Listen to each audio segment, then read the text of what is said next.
বান্দরবন যাচ্ছি। হালকা বৃষ্টি মাথায় নিয়ে সকাল 10টা 30-এর দিকে চট্টগ্রাম শহর থেকে বান্দরবনের উদ্দেশ্যে রওনা দিলাম। বলে রাখি, এটা কিন্তু ভ্রমণ ট্যুর না, অফিসিয়াল ট্যুর। মূলত অফিসের কাজে বান্দরবন যাওয়া। আমার সফর সঙ্গী হিসেবে যাচ্ছে আমার বেশ কয়েকজন সহকর্মী।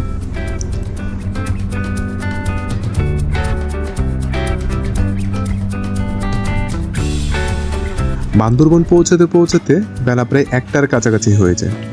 তাই আমরা শুরুতেই একটা রেস্টুরেন্ট খুঁজে বের করি দুপুরের খাবারের জন্য। অর্ডার দেওয়ার প্রায় বেশ কিছুক্ষণ পর পরিবেশন করা হলো মাছ ভর্তা, সবজি, মুরগি সহ আরও বেশ কিছু পদের খাবার।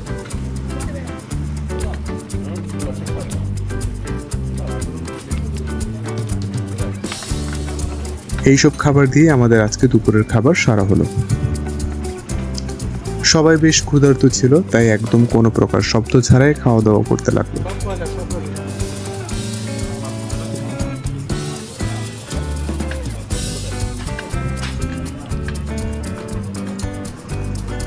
এরপর আমরা চলে আসলাম আজকের ট্রিপের মূল ভেন্যু বান্দরবন সরকারি উচ্চ বিদ্যালয়ে। বিদ্যালয়ের এই ভবনে জেলা আইসিটি এবং স্থানীয় একটি সংস্থার উদ্যোগে আমাদের আজকের মূল অনুষ্ঠানটি অনুষ্ঠিত হবে।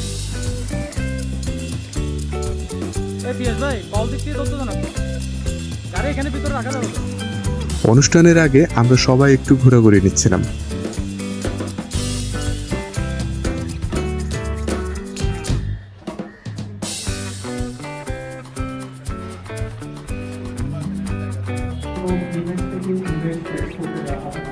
আমি এবং আমাদের ডাইরেক্টর সহ বেশ কয়েকজন বক্তার পর আমরা সরাসরি চলে যাই সাইনিং সেরেমনিতে।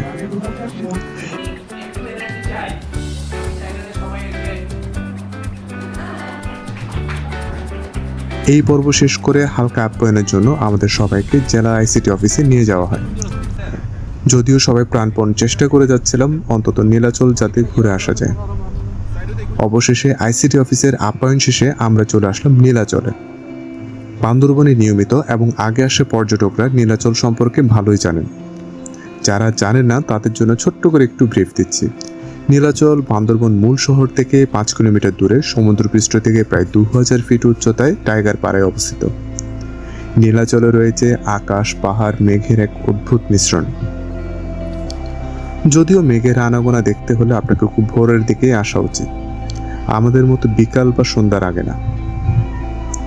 নীলাচলকে অনেকেই বাংলাদেশের দার্জিলিং বলে থাকে। নীলাচলের এই বিশাল উচ্চতায় বর্ষা, শরৎ, হেমন্ত 3 ঋতুতেই মেঘের ছোঁয়া পাওয়া যায়।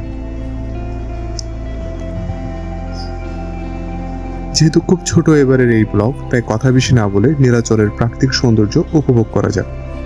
যদি কারো নীলাচল যাওয়া বা এই সংক্রান্ত কোনো প্রশ্ন থাকে কমেন্টে প্রশ্ন রেখে যেতে পারেন।